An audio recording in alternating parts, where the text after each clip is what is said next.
Assalamualaikum warahmatullahi wabarakatuh. Kembali lagi bersama Bu Ufi. Berarti kita akan belajar tentang sejarah. Untuk video kali ini kita akan membahas tentang Perang Dunia Kedua ya.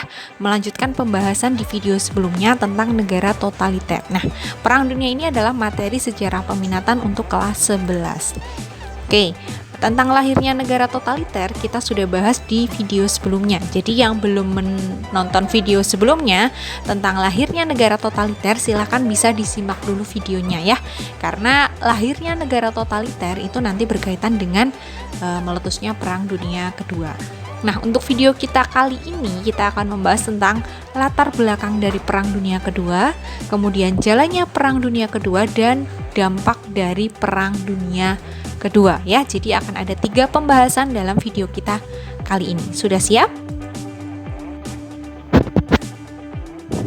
Oke, yang pertama akan kita bahas tentang bagaimana latar belakang dari Perang Dunia Kedua. Nah, untuk latar belakang dari Perang Dunia Kedua ini, faktor pemicu dari Perang Dunia Kedua akan kita bedakan menjadi 2. Ada sebab umum dan juga sebab khusus. Jadi sama dengan Perang Dunia I, ada sebab umum dan juga ada sebab khusus. Kita bahas dulu dari sebab umumnya. Jadi untuk sebab umum dari meletusnya Perang Dunia Kedua itu nanti ada 3. Yang pertama adalah kegagalan LBB atau Liga Bangsa-Bangsa, kemudian adanya politik balas dendam atau revenge idea, kemudian munculnya negara penganut paham ultranasionalisme dan politik ekspansi seperti Jerman, Italia, dan juga Jepang. Nah, ini sudah kita bahas di video sebelumnya nggih tentang negara totaliter ya. Nah, apa sih paham ultranasionalisme? Paham ultranasionalisme itu adalah paham yang paham nasionalisme sebenarnya, nasionalisme tapi yang berlebihan, sehingga menganggap kalau negara dan bangsanya itu lebih unggul daripada negara-negara yang lainnya. Nah, di sini negara-negara ultranasionalisme itu seperti Jerman, Italia, dan juga Jepang. Masih ingat dengan semboyan 3 negara ini? Jerman semboyannya apa? Jerman dengan semboyannya yaitu Lebensraum, kemudian Italia ada Italia La Prima, dan Jepang ada Hako Ichiu ya. Semoga masih ingat nggih. Nah, kemudian apa sebab khusus dari Perang Dunia Kedua? Untuk sebab khususnya itu ada 2 ya, dimana dalam Perang Dunia Kedua ini nanti terjadi dalam 2 front ya. Ada di front Eropa dan juga di front Asia Pasifik. Nah, untuk sebab khusus yang pertama di kawasan Eropa, ini sebab khusus meletusnya Perang Dunia Kedua adalah terjadinya Blitzkrieg ya, atau serangan kilat. Di mana serangan kilat ini dilakukan oleh Jerman terhadap Danzig ya, kota Danzig yaitu di negara Polandia pada tanggal 1 September 1939. Kemudian sebab khusus yang kedua di kawasan Asia Pasifik yaitu yang menjadi pemicunya adalah penyerangan Jepang terhadap pangkalan laut milik Amerika Serikat di Pearl Harbor, Hawaii pada tanggal 7 Desember 1941. Itu ya sebab khusus dan sebab umum. Sebab umum dan sebab khusus. Sebab umumnya ada 3, sebab khususnya ada 2, dibedakan menjadi di front Eropa, kawasan Eropa itu sebab khususnya ini Blitzkrieg, kemudian di kawasan Asia Pasifik adalah dengan penyerangan Jepang terhadap pangkalan laut Amerika Serikat. Semoga bisa dipahami nggih. Kita lanjutkan. Nah, ini kota Danzig ya yang ada di Polandia. Ini sudah dikuasai oleh Jerman, diserang oleh Jerman. Nah, kenapa sih Jerman kok menyerang Polandia, terutama di kota Danzig? Iya, nah ini karena Jerman itu pengen menyatukan bangsa-bangsa yang terpisah, di mana bangsa-bangsa ini terpisah akibat perang ya, di mana mereka itu Jerman itu pengen menyatukan negara-negara yang menggunakan bahasa Jerman, suku-suku dari Jerman, walaupun nyatanya ini sudah menjadi bagian dari negara lain. Nah, ini ya Adolf Hitler. Siapakah Adolf Hitler? Itu kalian bisa lihat lagi videonya tentang negara totaliter ya. Beliau adalah yang membentuk partai Nazi di Jerman. Oke, ini ya, Blitzkrieg atau serangan kilat Jerman terhadap Danzig, Polandia. Oke.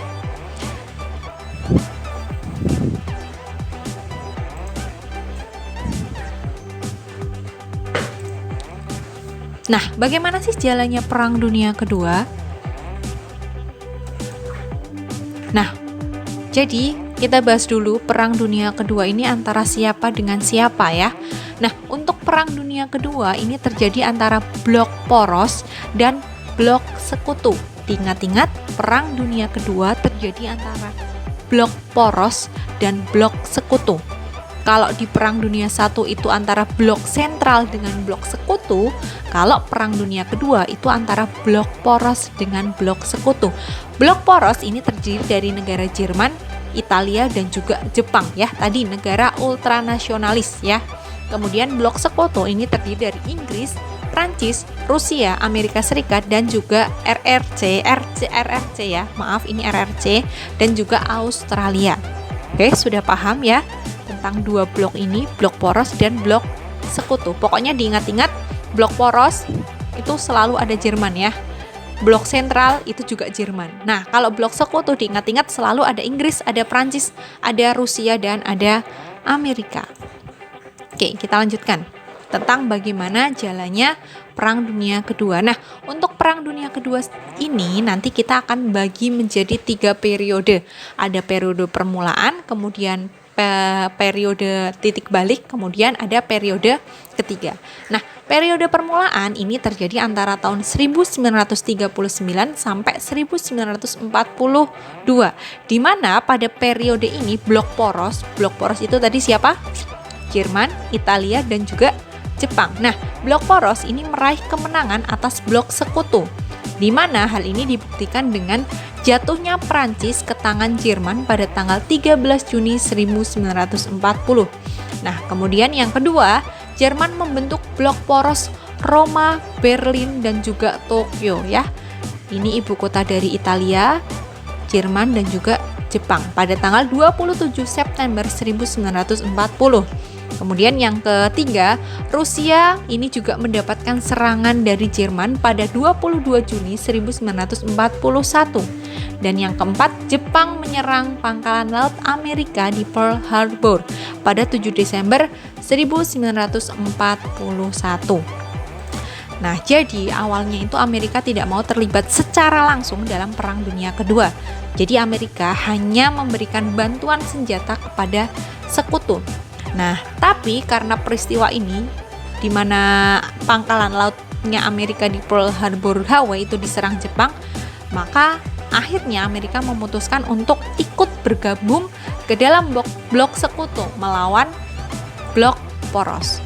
Oke, kita lanjut ke periode selanjutnya. Di sini periode kedua Perang Dunia Kedua ini terjadi pada tahun 1942. Nah, periode kedua ini sering juga disebut sebagai the turning point atau periode titik balik, di mana dalam periode ini blok poros itu mulai mengalami kekalahan ya. Kenapa kok blok poros mulai mengalami kekalahan? Nah, ini juga terdapat pengaruh di mana Amerika itu kan sudah mulai ikut masuk dalam Perang Dunia Kedua, ikut ke dalam bloknya blok sekutu. Nah, hal ini memberikan dampak yang besar bagi blok sekutu, di mana mereka mulai mengambil ini turning point atau titik balik. Nah, kemudian Jepang kalah dalam pertempuran Laut Karang melawan sekutu ya. Di sini Jepang nanti kalah melawan sekutu dalam pertempuran Laut Karang. Nah, sekutunya itu Inggris dan juga Amerika Serikat pada 7 Mei 1942. Kemudian di sini juga ditandai dengan Jerman dipukul mundur dalam pertempuran El Alamein di dekat Alexandria oleh Jenderal Montgomery pada tanggal 12 Desember 1942 ya. Jadi ini poin titik balik lah ya, di mana blok sekutu mulai mendapatkan kemenangan-kemenangan. Nah, kemudian di periode yang ketiga ini ya, periode ketiga ini terjadi antara tahun 1943 sampai 1945. Nah, di mana pada periode ketiga ini tanggal 24 Agustus 1944 di bawah kepemimpinan Dwight ini ya, Dwight de Eisenhower, sekutu dapat membebaskan Prancis dari Jerman. Kemudian Belgia juga dibebaskan pada tanggal 2 September 1944. Nah, di sini terpuruknya blok poros ini membuat Adolf Hitler ya, tadi yang mendirikan partai Nazi di Jerman, ini melakukan bunuh diri pada tanggal 1 Mei 1945. Nah, kemudian dengan terbunuhnya Adolf Hitler, ini membuat Jerman menyerah tanpa syarat kepada sekutu pada tanggal 8 Mei 1945. Nah, kemudian Italia juga akhirnya mengalami kekalahan setelah Benito Mussolini ini akhirnya ditangkap pada tahun 1944. Akhirnya Italia kalah. Nah, sedangkan Jepang ini akhirnya menyerah tanpa syarat kepada sekutu pada tanggal 15 Agustus 1945 setelah kota Hiroshima dan Nagasaki dibom atom oleh Amerika Serikat pada tanggal 6 dan 9 Agustus 1945. Jadi kesimpulannya Perang Dunia Kedua dimenangkan oleh blok mana? Blok poros atau blok sekutu? Iya, blok sekutu. Jadi pemenang Perang Dunia Kedua itu adalah blok sekutu Amerika, Inggris, Prancis, Rusia, Australia ya tadi dan kawan-kawannya. Nah, dengan menangnya sekutu dalam Perang Dunia Kedua ini, maka negara-negara yang kalah perang tadi itu harus menandatangani perjanjian dengan sekutu. Nah, perjanjian-perjanjian yang terjadi pasca Perang Dunia Kedua ini ada 1, 2, 3, 4. Ada 4 perjanjian. Yang pertama ada Konvensi Potsdam tanggal 2 Agustus 1945 ya. Konvensi Potsdam ini terjadi antara Jerman dengan sekutu, di mana isinya adalah nanti Jerman itu dibagi menjadi 4 wilayah kekuasaan.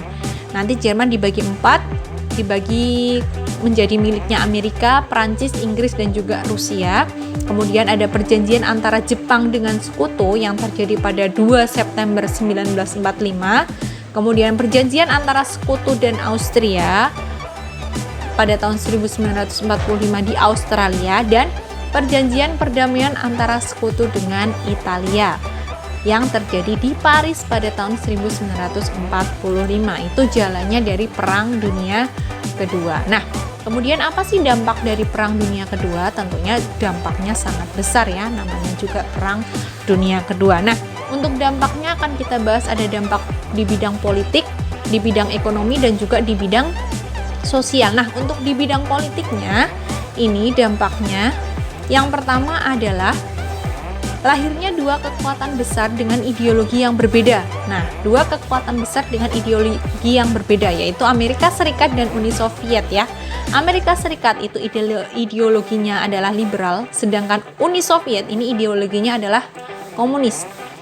Nah, dari sinilah nanti terbentuklah Fakta Pertahanan pasca Perang Dunia Kedua. Ya, nah dengan adanya fakta-fakta pertahanan ini nanti selanjutnya berkembang yang namanya Perang Dingin yang terjadi antara Amerika Serikat dengan Uni Soviet. Ya, kemudian dampak yang ketiga di bidang politik adalah pecahnya beberapa negara akibat perjanjian pasca perang ya, di mana nanti Jerman ini dibagi menjadi dua, akhirnya ada Jerman Barat dan juga di Jerman Timur. Kemudian Indochina terpecah menjadi negara Kamboja, Laos, Vietnam Utara, dan Vietnam Selatan. Serta Korea juga pecah menjadi Korea Utara dan Korea Selatan ya. Nih, kemudian yang keempat adalah dekolonisasi bangsa di Asia Afrika. Apa itu dekolonisasi? Dekolonisasi adalah koloni itu kan sama aja kayak penjajahan. Jadi dekolonisasi itu sama dengan munculnya negara-negara merdeka di kawasan Asia dan Afrika. Nah, Indonesia termasuk yang terkena dampak politik dari Perang Dunia Kedua karena setelah Perang Dunia Kedua berakhir, Indonesia akhirnya merdeka, nggih. Nah, kemudian kita lanjutkan ke dampak di bidang ekonomi ya.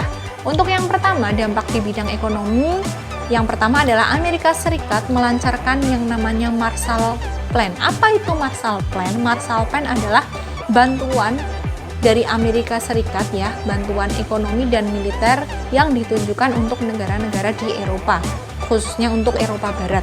Kemudian yang kedua, Amerika juga meluncurkan Truman Doctrine ya. Nah, kalau Truman Doctrine ini adalah bantuan ekonomi dan militer yang khusus ditujukan untuk Yunani dan juga Turki ya. Bedakan Marshall Plan tadi untuk Eropa bagian barat.